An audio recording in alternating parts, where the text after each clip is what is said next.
I finished reading the note my lawyer had just handed me and smiled.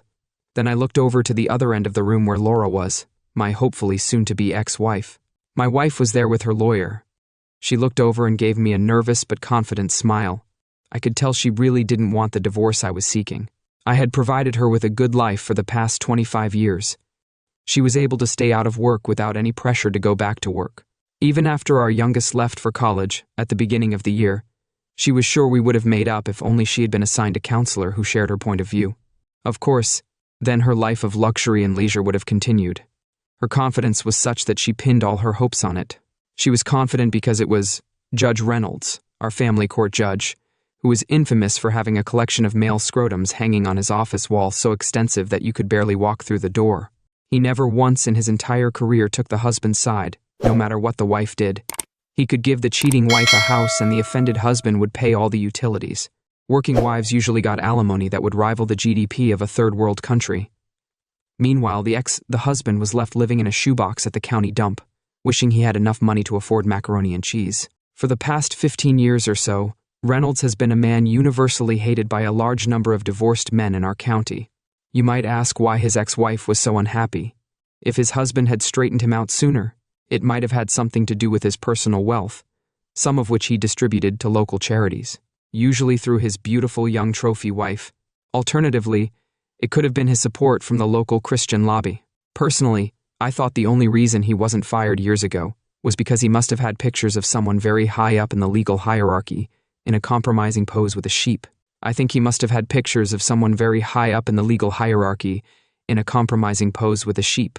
Laura had a reason to feel confident and smug at that moment. The bailiff stood up and shouted, "Stand up, everyone!" I reluctantly stood up as all 150 lbs of Judge Jeffrey Reynolds clumsily walked through. The side door at bench level was open, and he teetered toward his reinforced chair, which creaked protestingly under the weight of his body. He looked flushed from dragging his bloated body from lunch to his bench. He glanced at the notes lying before him, then nodded to the bailiff and spoke. "This is the continuation of Brown versus Brown." The courtroom was full of people as Judge Reynolds took his seat. When he nodded for me to stand up, I realized he was looking at my file. He said, "I see that, Mr. Brown. You completed your last stay in prison 5 days ago. That was your 4th 30-day sentence. I'm imposing another day in the county jail for contempt of court. As I said at the time, I believe that couples counseling is mandatory in any dissolution of marriage. Marriage is an institution blessed by God, and a person must use every resource available to them to avoid breaking the heavenly union or incurring the wrath.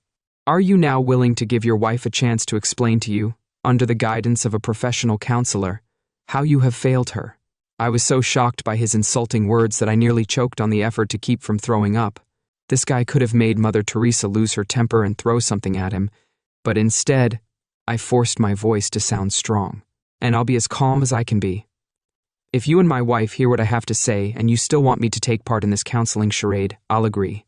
I was surprised that I was able to finish that statement, even though my attorney told me that the judge was obliged to let me say whatever I wanted to say. This judge had a record of being largely unrestrained in I know he was trying to serve his own unhealthy ends, but breaking the rules like that is not going to help anyone. So speak your mind, but please keep it short. I have a lot of marriages to save, so I don't have time to go on and on. As I said in my 27 years of marriage, I have had many opportunities to lose my way. I still have my looks, and rich and powerful men attract a certain type of woman who throws I've never slacked. Despite the stress of starting my own business and growing it to its current size, I think I had a right to expect the same from my wife. After all, she hadn't worked outside the home since she found out she was pregnant with our first child. She didn't have the responsibility of being the sole breadwinner for the family, the stress of running a business, or the enormous workload that I did. You were right. Marriage is an institution blessed by God, and we both stood before one of its representatives and swore fidelity to each other. Go on, Mr. Brown. We've heard this rant before. I am simply saying, Your Honor, that I do not think in any way that I deserve the way I was treated on 20 March was unacceptable. The judge rolled his eyes but didn't intervene. I didn't deserve to come home early from work to find a guy in my living room, and the sounds of lovemaking coming from upstairs. I also didn't deserve the shock I got when I started up the stairs and saw the guy in the living room. He yelled at me, "Hey, don't cut in line, I'm next." I noticed that at this point, Laura looked visibly disturbed. She may be a cheater, but she certainly didn't want our dirty laundry on display. The judge interrupted me. "It's not my place to comment on the morals of society," he said. "I need to make sure the institution of marriage is protected and the family unit is. I wanted to say that the family unit is under threat. Our kids haven't been home in a long time, and they haven't spoken to their mother since she admitted to her disgusting behavior. I did that last time, and the judge was not happy. I ended up with an extra 3 days in the cell. I don't think I deserve to walk into my own bedroom and see my wife lying on her back with her legs around some young gym teacher's buttocks. I know for a fact that I didn't deserve that humiliation when I was told to go downstairs and wait for them to finish. The only bright spot in my life for the past 5 months was remembering the look on that guy's face when I ignored him. My wife told me to go back downstairs. I pulled the guy away from her and he looked annoyed. Then I threw him down the stairs. He ended up with bruises and a broken collarbone. I threw him his clothes, and the guy waiting in the living room ran off when I gave him a hard look. The judge interrupted me again, sounding annoyed. He wanted to know when my assault case would be heard in court. I've already told you, Mr. Brown, that the actual conduct of the parties to a marriage is irrelevant. What matters is the principled approach. You could come home and catch I wouldn't care if your wife was with the whole local soccer team. I'd still defend the sanctity of the marriage and her rights. Domestic violence can never be excused, even if it's against a man who helped your wife adjust to your shortcomings as a husband. I explained that all of this will be handled by a counselor. As you may know, I see it as my job to. I also wanted to say that I believe spouses who either don't participate in counseling or ignore its benefits should be economically punished. The smiling fat man then leaned back in his chair, allowing me to continue. I continued without paying attention to what he said. I certainly didn't deserve the conversation I had with my wife after her lover left. Obviously, I am a fantastic husband and she loves me. She's madly in love with me, but no man can satisfy her these days. She's adamant that she will continue to have lovers. She told me that I could either get over it or file for divorce. At that point, she said, "I'll be blown away." A slight smile at the memory of those words on tape. Those words were the reason the kids wouldn't talk to her, and her friend list shrank. The fat man in the court chair couldn't help himself a few more times. "Mr. Brown, I've already explained why your wife's behavior is irrelevant here. My job is to help you avoid the breakdown of the marriage and to make sure your wife's financially secure. I believe this marriage can be saved, and your wife wants you back in her arms. I'm warning you again, if you don't take part in the counseling and don't do your husbandly duties, I'll make your wife a much bigger settlement than your lawyer is suggesting. You'll go nowhere. It's a common misconception that women can do no wrong. In this case, it wasn't about money, she just had needs. As I said earlier, if my wife still wants to seek counseling after hearing about the deal I'm offering, I'll reluctantly comply. However, she should be warned that the expiration date on this deal is 1 hour. If there's no signature within the hour, we'll go to counseling won't change anything. Even if we consider your previous decisions, her ultimate reward will be less than this offer. I hope you won't damage the reputation of marriage by reducing it to a value expressed in dollars and cents. What is your offer?" My attorney finally got up to speak, reciting the offer we had agreed upon. "My client will transfer ownership of the Brown family home to Mrs. Brown, paying all government fees upon said transfer. He will also transfer 90% of the value of all bank accounts opened in his name only, and in the joint names of Mr. David and Mrs. Laura Brown to a bank account of her choice. Additionally, he will sign a document promising to transfer 40% of all future profits of Brown Engineering or any other legal entity he establishes in Australia to the former Mrs. Laura Brown. My client is willing to transfer profits from Brown Engineering or any other legal entity he establishes in Australia to the former Mrs. Laura Brown. In return, he expects Mrs. Brown to drop all legal action, stop opposing the divorce, and return to her maiden name as soon as possible." I could see Laura and her attorney having a heated discussion at their table then, Your Honor. "If Mr. Brown's offer is as generous as he says, we'll sign the deal within the hour." His lack of enthusiasm was surprising, given that greed had taken precedence over principle. But as he looked at them, he realized that the matter was hopeless, until he got a signed copy of the appropriate proposal. "I hereby dissolve the marriage of David and Laura Brown. The dissolution will take effect in 30 days. He banged his gavel, and we all stood up. His chair groaned in relief as he waddled away. I glanced over at Laura's table and saw that both she and her lawyer were grinning like Cheshire cats. She was grinning because her life of excess and luxury could go on indefinitely. He was happy about the large percentage he would earn on the deal. As I watched, he began to read into the details of the deal. I wished I was there after Monday, when I would find out whether the house Laura had taken full possession of was mortgaged up to its eyeballs. I would also find out whether the bank accounts were almost empty and no longer owned any companies in Australia. My lawyer called 2 hours later to say that the judge had approved the deal and was busy dealing with another case. I packed the last of my belongings, checked that my passport was in order, grabbed a $300 bottle of sparkling wine, which, by law, we were no longer allowed to call champagne, and headed to my friend with benefits. I didn't start dating Lucy until after Laura messed up our marriage. For all you Puritans who say you're still married, I considered it over as soon as Laura's behavior became public knowledge. So, I'm not perfect.